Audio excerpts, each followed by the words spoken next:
김대길, 축구 해설위원 앵커 우리 축구대표팀 오늘 밤 11시 피파 랭킹 1위 독일을 상대로 16강전. 수를 위해서 물러설 수 없는 벼랑 끝 승부를 펼치게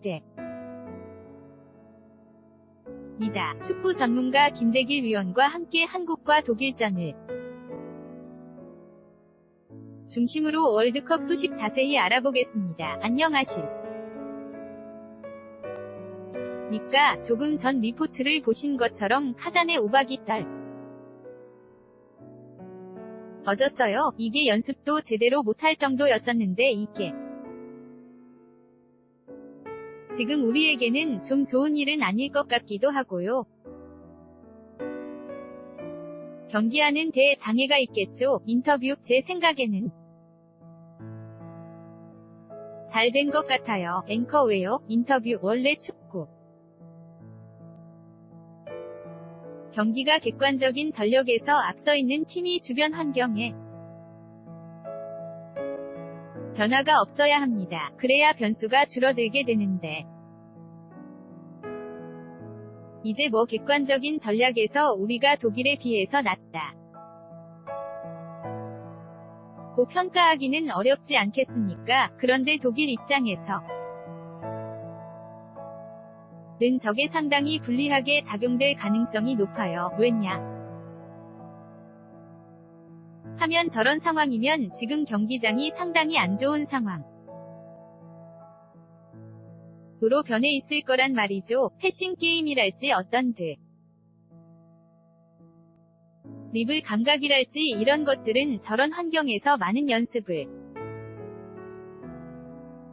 해볼 수 없는 상황이기 때문에 어떻게 보면 독일에게 는 좀 불리하고 우리에게는 뭐 어차피 우리는 많이 뛰어야 되는 상황이기 때문에 저런 상황이 우리에게는 나쁘지 않다 이렇게 생각되어집니다. 앵커 경기장 상황 자체가 좋지 않겠네요. 인터뷰 그렇죠. 아마도 선수들이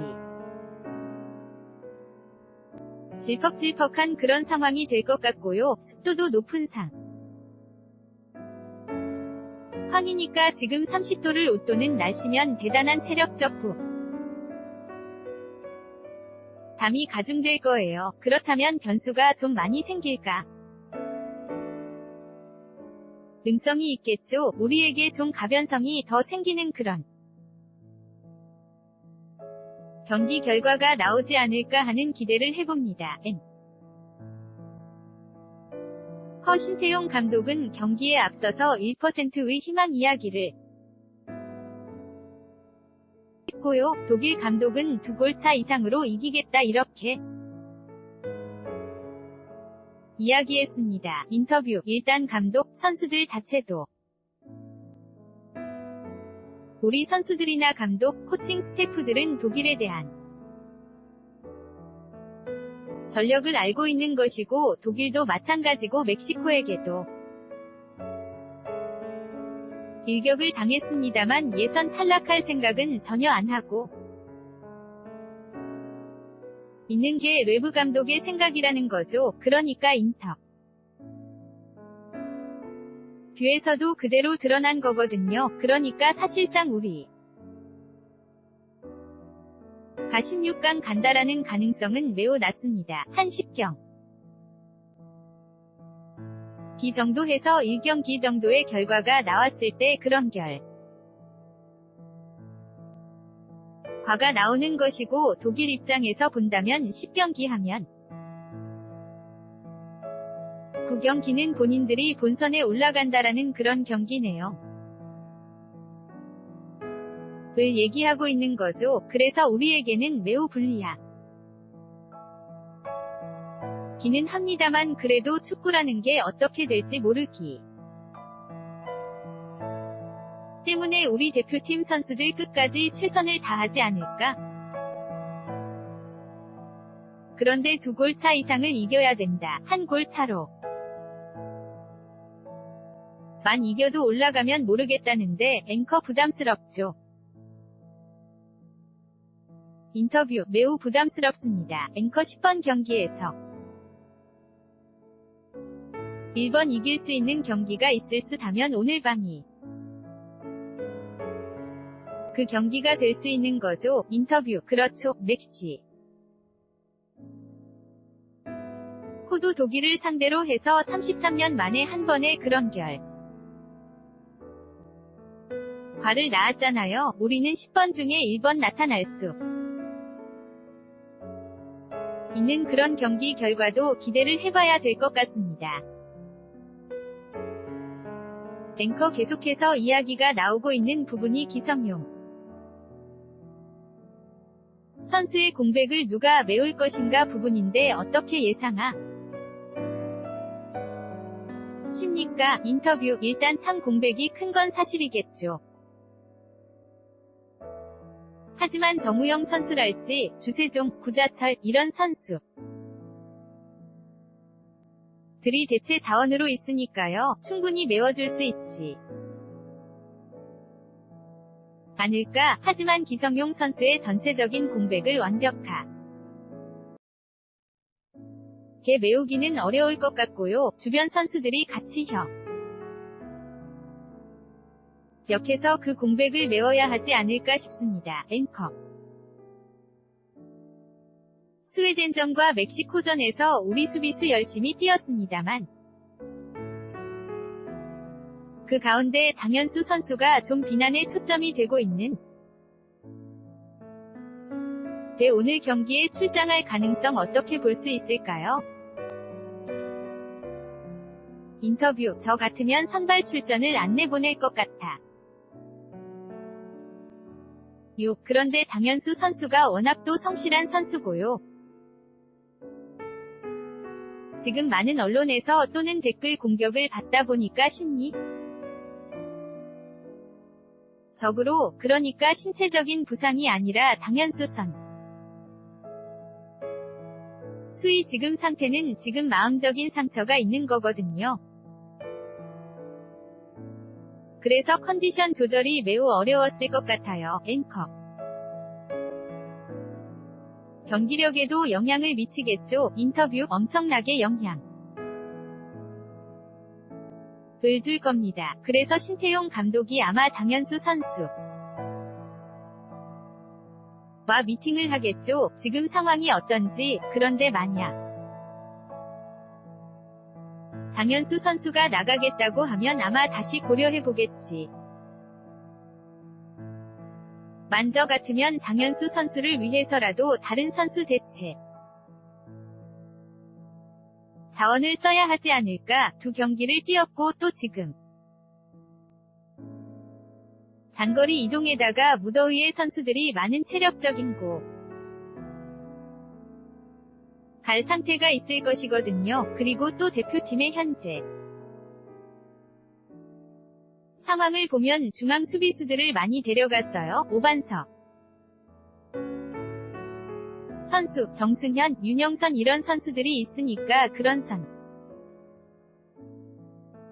선수들을 대체하는 게 바람직하지 않을까. 저는 그렇게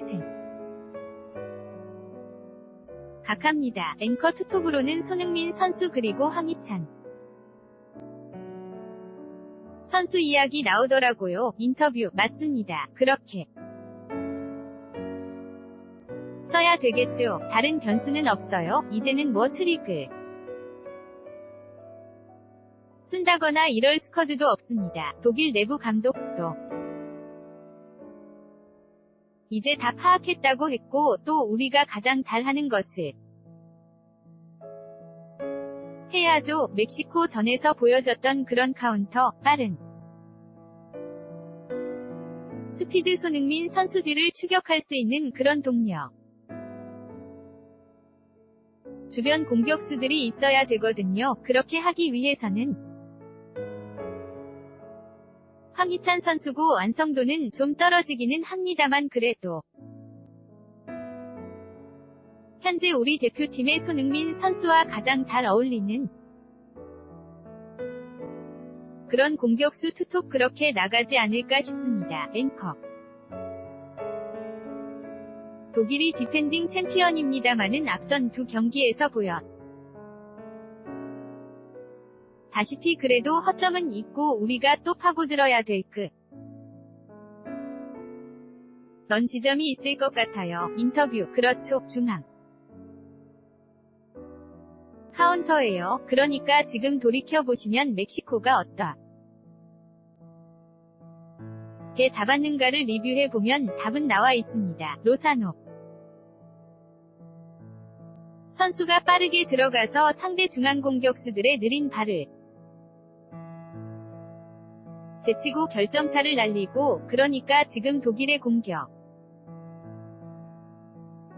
패턴 자체를 보면 공격할 때 보면 5명 정도가 상대진 영수비 라인, 최후방 수비 라인에 적극적으로 붙어있고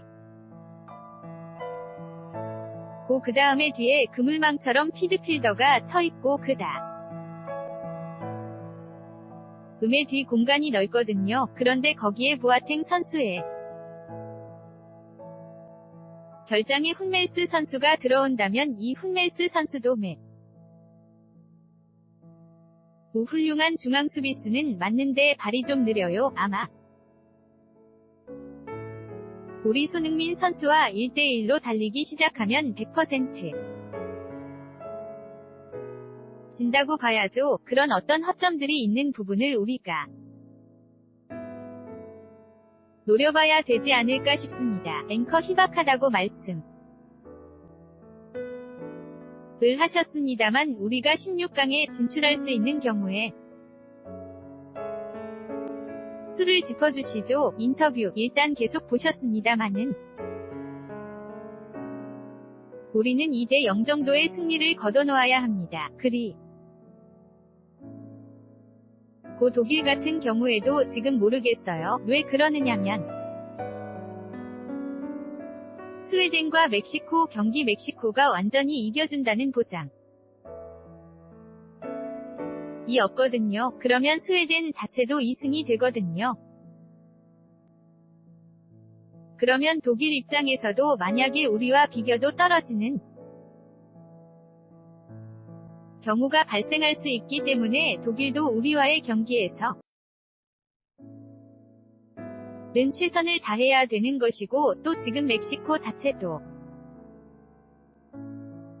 2승으로 1등을 달리고 있습니다만 스웨덴전 여하에 따라 서순위가 바뀔 가능성도 없지 않아 있거든요. 그래서 세 개 팀 모두, 또 우리도 마찬가지로 4개 팀 모두가 막가지 경우에 수에서 빠져나갈 수 없는 다 모두가 최선을 다해야 되는 그런 상황에 놓여 있다고 봐야 됩니다. 앵커 다른 조 경기 결과도 살펴보도록 하겠습니다. 조인데요. 크로아티아가 1위로 16강에 진출했고 아르헨티나가 가까스로 진출을 했습니다. 힘들다고 보지 않으셨나요? 인터뷰. 그렇죠. 저는 아직도 남아있습니다. 지금 아르헨티나가 프랑스를 만나야 되는 대진운이 되고 말았거든요. 어떤 팀이 이길지는 모르겠습니다만 그래도 저는 아르헨티나가 침몰할 것이라는 걸 지금도 주장하고 싶어요. 전체적인 내용이 안 좋고 메시 선수가 비록 마지막 경기에서 성공적인 상황을 이뤄냈기는 했습니다만 아직도 불안 요소를 많이 가지고 있다. 그런데 또 프랑스를 만나야 된다. 이런 상황이거든요. 그런데 이 조에 서는 원래는 아르헨티나가 크로아티아처럼 마지막 3차전을 여유롭게 갈 수 있는 이런 시나리오였는데 그게 안 돼. 고 어렵게 올라간 상황이고요. 크로아티아는 마지막 경기 선수들 다 내놓지를 않았어요. 거의 경기에 나가지 않았던 선수들, 그러니까 모드리치 선수를 제외하고 명의 선수를 다 바꿔서 선발로 출전시켰거든요. 다행히 아이슬란드를 이기기는 했습니다마는 상당히 여유로운 그런 어떤 16강전이 될 것으로 보입니다. 앵커 RNT